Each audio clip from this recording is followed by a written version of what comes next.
poquito de lo que es el factor de potencia en corriente alterna. En concreto, vamos a trabajar sobre circuitos monofásicos. Vamos a ver qué entendemos por factor de potencia. Pero para hablar del factor de potencia, el coseno de phi, que tenemos de una instalación o de un receptor, ¿vale? Tenemos que empezar a partir un poquito de recordar cómo son los circuitos en alterna. Y tenemos que partir del diagrama fasorial de un circuito. Aquí he cogido un circuito totalmente como ejemplo. En concreto, este circuito es un circuito RL serie, ¿de acuerdo? Tiene una resistencia y tiene una bobina en serie alimentada por un alternador, por un generador de alterna, ¿vale? Tal como lo tenemos aquí dibujado. Pues está lógico que el alternador nos va a dar una tensión total y nos va a dar una intensidad en cada uno de los elementos que están en serie, ¿vale? Cada uno tendrá sus tensiones. Y de ahí obteníamos lo que era el diagrama fasorial. El diagrama fasorial es aquel diagrama que nos dibuja un fasor por cada magnitud del circuito. Inicialmente, ya hemos visto en otros vídeos donde explicamos el diagrama fasorial y explicamos cómo obtener todo el diagrama fasorial final. ¿De acuerdo? Aquí ya parto del hecho de que ya he hecho el diagrama fasorial total, donde me aparece la tensión total, yo la he tomado de referencia, con lo cual está en el eje horizontal, ¿de acuerdo? Y nos aparece la intensidad total. Solo una intensidad porque es en un circuito serie, ¿de acuerdo? En este caso me ha salido este circuito, porque tengo un RL, ¿de acuerdo? Tengo una tensión y la intensidad está desfasada, un ángulo phi, ¿de acuerdo? Hacia abajo. El ángulo phi es el ángulo de fase que provoca la impedancia. Atentos a esto. O sea, si yo tengo una tensión e intensidad, inicialmente, si no hubiera ningún desfase, si los elementos que yo colocara no provocaran desfases, o sea, que las ondas se muevan una respecto a otra, de tensión e intensidad, las dos irían a la vez. Las dos subirían a la vez, bajarían a la vez, con diferentes valores, porque una es tensión, otra es intensidad, pero sí que hay un desfase aquí, ¿de acuerdo? ¿Y quién lo provoca? Lo provoca la impedancia. En este caso, la impedancia, que es un elemento que engloba el efecto conjunto de la resistencia y de la reactancia inductiva. Este circuito es inductivo, antes de que lo sepamos. Es inductivo, ¿por qué? Lo vemos claramente. En el momento en el cual la intensidad total está por debajo de la tensión total, es un circuito inductivo, ¿de acuerdo? Porque ¿qué posibilidades teníamos cuando pasaba esto en los circuitos? Cuando hemos estudiado cómo es el efecto de la corriente alterna monofásica en una bobina pura, en un condensador puro y en una resistencia pura, vemos que sucedía esto. Si aplicamos una tensión alterna a una bobina pura, veíamos que siempre la onda de la intensidad, la onda alterna de la intensidad estaba en 90 grados desfasada respecto a la tensión, ¿de acuerdo? Siempre por detrás, y 90 grados, ¿vale? Cuando era una bobina pura, solo había bobina.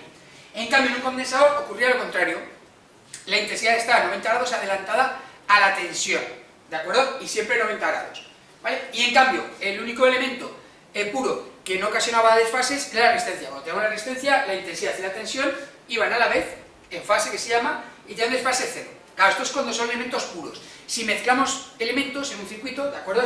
Como en este que teníamos, un RL, en los casos intermedios nos puede aparecer estas dos posibilidades. En concreto, este es el que hemos elegido de ejemplo, en el cual tenemos una tensión, tomada de referencia, aquí en el eje horizontal, y una intensidad que no llega a 90 grados. Tiene un ángulo de fase que está entre 0 y 90 grados. ¿De acuerdo? Entonces, ese circuito le llamamos circuito inductivo, porque tiene efecto resistivo y bobina. Dependiendo de cuál tiene más importancia o menos, pues el ángulo será mayor o menor. Cuando el ángulo es cada vez más chiquitito, tiene más importancia la resistencia. Y si en cambio el ángulo va haciéndose más grande, tiene más importancia la bobina. ¿De acuerdo? Hasta el tope, que sería 90 grados, bobina pura, y 0 grados sería resistencia pura. En cambio, en el caso de que la intensidad esté adelantada, tengo un desfase negativo.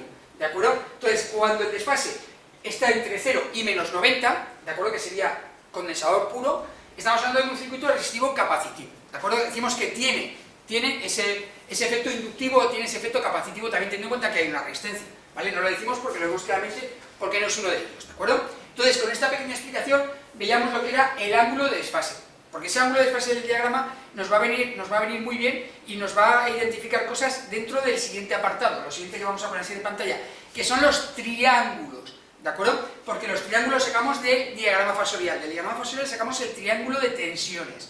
Y con el triángulo de tensiones, multiplicando por i el triángulo de potencias y dividiendo por i el triángulo de impedancias. ¿De acuerdo? Que es lo que vamos a ver ahora en la siguiente pantalla.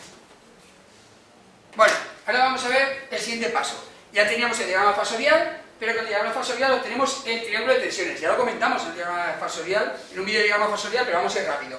¿De acuerdo? Tenemos este triángulo. ¿De dónde lo tenemos, este triángulo de tensiones? Vemos que es un triángulo, es un triángulo rectángulo, ¿de acuerdo? Dos catetos, una hipotenusa.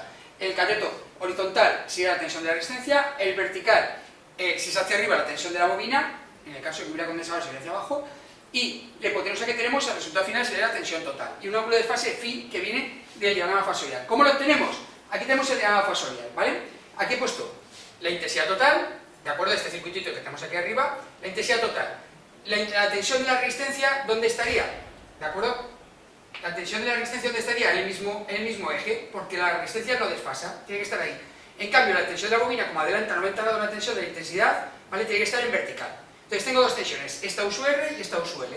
Si yo a U sub R lo que hago es sumarle U sub L, me da la tensión total. Esto sería el diagrama fasorial. Pero si llevo este caso de sumar ya al caso extremo a un diagrama, o sea, sacamos del diagrama y vamos a un triángulo, ponemos en el eje horizontal la U sub R y donde acaba U sub R ponemos la U sub L, ¿vale? Y unimos el punto inicial y el punto final con la tensión total. Nos queda un triángulo rectángulo que llamamos nosotros triángulo de tensiones, donde está la U sub R, la U sub L y la U sub T, ¿vale? Y sigue manteniéndose ese ángulo de fase phi, ¿de acuerdo? Los valores que tenemos, pues U sub R será R por I, U sub L XL por I y U total será Z por I. El efecto, esta Z, esta impedancia, será el efecto conjunto de la resistencia y la reactancia inductiva. ¿Para qué me sirve este triángulo? Nos facilita varias cosas. Primero que nos deja utilizar todos los elementos de trigonometría, ¿vale? El seno, coseno y tangente, pero nos hace uno mucho mejor, que es Pitágoras. Pitágoras nos dijo que el cálculo de la hipotenusa sería igual a raíz cuadrada de la suma del cuadrado de los catetos. Dicho rápidamente, que la tensión total, la hipotenusa, sería igual a raíz cuadrada de U sub R al cuadrado más U sub L al cuadrado, ¿vale? Este es en el caso particular que tenemos, que solo tenemos una resistencia y una bobina. Si cogiéramos todo el caso completo, que tuviéramos resistencia, bobina y condensador, sería la teorema de Pitágoras de este triángulo, sería que la tensión total sería R cuadrada de U sub R al cuadrado más la resta de U sub L menos U sub C. ¿Por qué? Porque ya sabemos que las bobinas y condensadores se comportan al revés. La bobina adelanta, retrasa la intensidad respecto a la tensión y en cambio el condensador adelanta la intensidad respecto a la tensión. Es el efecto contrario, por eso se resta, ¿de acuerdo? Nosotros aquí lo que haríamos si tuviéramos a una tensión de condensador sería restársela de la bobina, ¿de acuerdo? Lo pondremos aquí y a ver el efecto que nos quedaría. Si nos queda el triángulo hacia arriba, es un efecto inductivo, si nos queda el triángulo hacia abajo, es un efecto capacitivo. Vale, cuando ya tenemos este triángulo de tensiones, ¿qué podemos hacerle? Pues sabiendo lo que vale cada uno de ellos, podemos obtener otros dos triángulos. El más sencillo de obtener es dividiendo por I este triángulo. Si dividimos el triángulo de tensiones por I, ¿de acuerdo? ¿Qué nos pasará? Lo tenemos aquí. Este es el mismo triángulo de tensiones. Pero la tensión total será Z por I, la de la bobina XL por I y la de la resistencia R por I. Si divido por I, o sea, quito la 6 de ahí, me queda un triángulo más chiquitito, ¿de acuerdo? Donde solo me queda la resistencia, el valor de la resistencia en el horizontal, en vertical la reactancia inductiva, y ahora la hipotenusa me queda la impedancia, el efecto conjunto de los dos, y se mantendrá el ángulo, porque realmente he cogido el triángulo, ¿vale? Y lo he escalado, ¿vale? Al escalarlo, al hacerlo más chiquitito, más grande, mantengo sus proporciones, con lo cual el ángulo se mantiene, ese ángulo de desfase, ¿vale? Y a este triángulo le llamamos triángulo de impedancias, relaciona los elementos que forman el circuito, la resistencia y la reactancia inductiva. Si hubiera un condensador, también estaría la reactancia capacitiva, ¿vale? Entonces, vemos que este ángulo aparece debido a ¿qué? A la relación que hay entre resistencias y reactancias, inductiva y capacitiva, ¿de acuerdo? O sea, realmente al final este ángulo, ¿vale? Este ángulo que tenemos va a ser una relación que nos está informando de cuánta resistencia, cuánta reactancia inductiva y cuánta reactancia capacitiva hay en el receptor, en el circuito, en el elemento, en la impedancia, ¿vale? Que es el que nos va a interesar luego más adelante. Vale, esto es en el caso de que pasemos al triángulo de triángulo de tensiones a triángulo de impedancia. Pero normalmente en las máquinas no nos interesa tanto el triángulo de impedancia porque no nos interesa mirar dentro de la máquina, muchas veces, sino que nos interesa más mirar lo que es la máquina desde fuera. Y eso nos lo da el siguiente triángulo, que sería el triángulo de potencias, que también lo hallamos a partir del triángulo de tensiones, que lo vamos a ver ahora. Bueno, ya lo vamos a ver, lo que habíamos comentado. ¿Cómo conseguimos el triángulo de potencias a partir del triángulo de tensiones? Aquí tengo el triángulo de tensiones ya. ¿Qué es lo que tengo que hacer? Simplemente tengo que multiplicar por I, sus tres lados, ¿de acuerdo? Si multiplico por I, vemos que U sub R, que era R por I, lo multiplico por I, me queda U sub R por I, que es lo mismo que R por I al cuadrado, y que es lo que nosotros llamamos potencia activa del circuito, ¿vale? Si multiplico U sub L por I, me da XL por I al cuadrado, y lo que llamamos potencia reactiva, en este caso inductiva, y se mide en voltiamperios reactivos. Y por último, la hipotenusa me quedaría la tensión total por la intensidad total, que sería Z, la impedancia por I al cuadrado, y llamamos S, potencia aparente, que se mide en voltiamperios. La potencia aparente es el efecto conjunto de dos potencias, la potencia activa de mi circuito y la potencia reactiva de mi circuito, ¿de acuerdo? Con este triángulo, que ya vemos que es igual, es más grande porque al multiplicar por I tiene una escala mayor, ¿de acuerdo? Pero mantenemos también el ángulo de desfase phi, que viene del diagrama todavía fasorial inicial del circuito, de la impedancia, ¿vale? ¿Qué podemos sacar en este circuito? Pues podemos sacar otra de Pitágoras, y Pitágoras nos diría que la potencia aparente total sería raíz cuadrada de potencia activa total al cuadrado, más la resta de Q sub L menos Q sub C, si hubiera Q sub C. En este caso no hay, con lo cual se quedaría así, ¿de acuerdo? Pero si hubiera Q sub C, habría que restárselo a la Q sub L, ¿de acuerdo? Al cuadrado. O sea, que pueda hallar, teniendo dos de ellas, pueda hallar la otra, ¿de acuerdo? Pero también tiene unas relaciones trigonométricas de un triángulo rectángulo. Se puede utilizar estas razones también en cualquiera de los otros dos triángulos, en el de tensiones y en la intensidad. Pero nosotros con las máquinas, cuando nos dan los valores de máquina, o sea, si yo cojo un motor y me da la placa de características, me suele dar la potencia activa, la P, los vatios, y el coseno de phi, ¿de acuerdo? Y lo que trabajamos es con los valores de potencias, desde fuera de la máquina, para sacar si necesitamos intensidades, etc. Es más raro que me meta dentro de la máquina para ver qué resistencia tiene, o qué reactancia inductiva. A veces se hace, ¿de acuerdo? Pero siempre normalmente, cuando hablamos de factor de potencia, siempre solemos trabajar con valores de potencias, porque ya utiliza el nombre, factor de potencia, ¿vale? Aunque el factor de potencia, en verdad, el coseno de phi lo podría sacar del triángulo de impedancias, cuidado, podría ser el factor de impedancias, ¿vale? Vale, las relaciones trigonométricas. El seno de este ángulo, cuando estamos hablando siempre, cuando hablamos seno, coseno y tangente, no se puede hablar solo de ellos. Se tiene que hablar, el seno es una operación, seno de un ángulo, ¿vale? Yo no puedo hablar del seno solo por decir, ¿vale? El coseno es el seno de este ángulo. El seno de este ángulo phi, ¿de acuerdo? Sería el cateto opuesto, ¿de acuerdo? La XL, partido por hipotenusa, por S. Bueno, perdón, en este caso sería Q sub L, ¿vale? Partido por S. El coseno sería cateto contiguo, aquí siempre me acuerdo porque coseno empieza por CO, que es contiguo, ¿de acuerdo? Tiene el mismo inicio, coseno y contiguo. Con lo cual siempre me acuerdo que el coseno es el contiguo, el que está pegado debajo, con lo cual sería P partido por S, por la hipotenusa. Y la tangente es una relación entre los dos, es el seno partido por el coseno, con lo cual sería Q partido por P, ¿de acuerdo? Estas tres relaciones trigonométricas que me permiten que teniendo dos sacar a la otra, ¿de acuerdo? Y sobre todo porque cualquiera de ellas, si mantengo el triángulo, ¿vale? El seno, coseno y tangente tiene que ser constante, ¿vale? Los tres triángulos tienen que tener, con lo cual, si yo conozco uno de los triángulos, es como si conociera los tres, ¿vale? Y aquí aparece lo que nosotros venimos a estudiar, que es el coseno de phi, P partido por S, que llamamos factor de potencia. Ya te dice la palabra, es un factor, es una relación de potencias. Pero cuidado, no es de la misma potencia, relaciona la potencia activa P con la potencia aparente S. Y vamos a dar un pequeño detalle, ¿vale? Yo voy a coger un motorcito, ¿vale? Yo aquí tengo mi motorcito y yo tengo mi cable que lo alimenta, ¿de acuerdo? Y este es el trabajo que hace en el eje. Vamos a distinguir cada potencia, ¿vale? Mi motor, ¿para qué lo alimento? Lo alimento para que dé un giro en el eje, una fuerza en el eje y haga algún movimiento, y es un trabajo, ¿vale? Pues ese trabajo en el eje es la potencia activa, los vatios.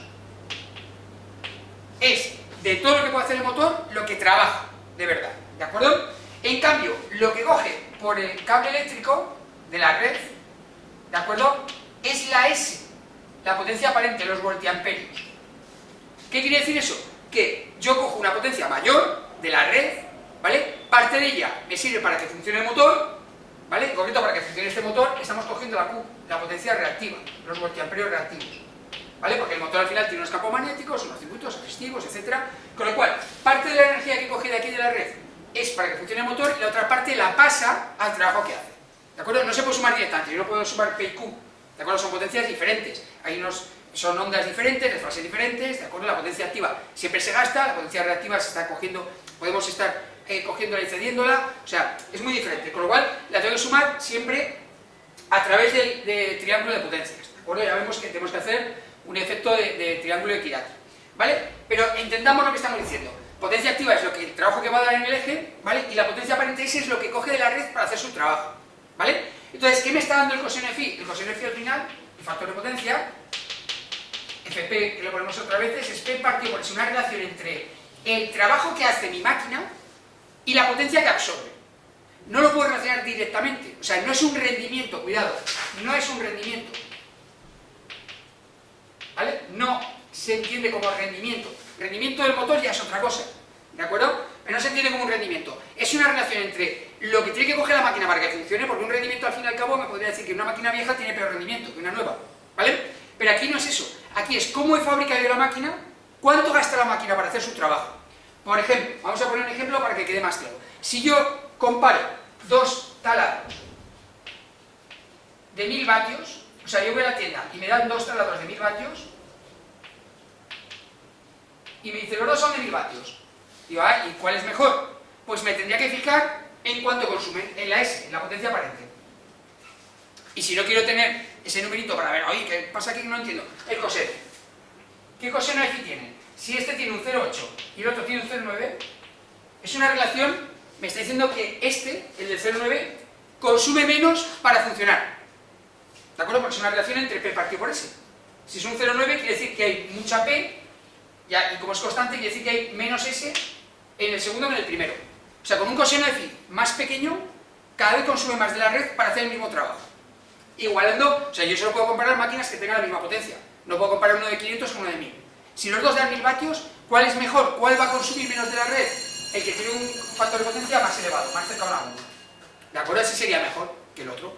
A ver, esto es una idea para poder comparar fácilmente, pero luego hay máquinas, por ejemplo, los motores, el motor cada vez se hace más grande, simplemente constructivamente tiene un coseno de phi cada vez más bajo. ¿De acuerdo? Hay máquinas que tienen el que tiene. Luego puedo comparar un poquito la variación entre uno y otro. Suele ser pequeña la variación, pero eso nos está informando. No es que sea mejor o peor, ¿de acuerdo? Porque a lo mejor necesito hacerlo así. O sea, si yo para que esa máquina funcione así, necesito poner tantas bobinas, pues es que no me queda otro remedio. ¿De acuerdo? Lo que sí que a igualdad de máquina, prefiero coger uno que tenga el coseno más elevado. ¿De acuerdo? Para que me esté dando, que esté cogiendo menos potencia de la red para dar el mismo trabajo. ¿Vale? Esa es la idea del factor de potencia. Y por eso esta relación es tan importante. ¿Qué es lo que decíamos? Cuidado, el coseno de phi no lo tengo que sacar siempre como P partido por S. El coseno de phi, ¿vale? Lo puedo calcular también como R partido por Z, como U sub R partido por U total, o como P partido por S. En cualquiera de los tres triángulos puedo sacar el coseno, directamente. ¿De acuerdo? Ese es lo que nos informa ese factor de potencia y la importancia que tiene en las máquinas, y luego vamos a ver un vídeo donde cómo podemos compensar ese factor de potencia para las compañías distribuidoras, que ahora lo veremos en el siguiente vídeo.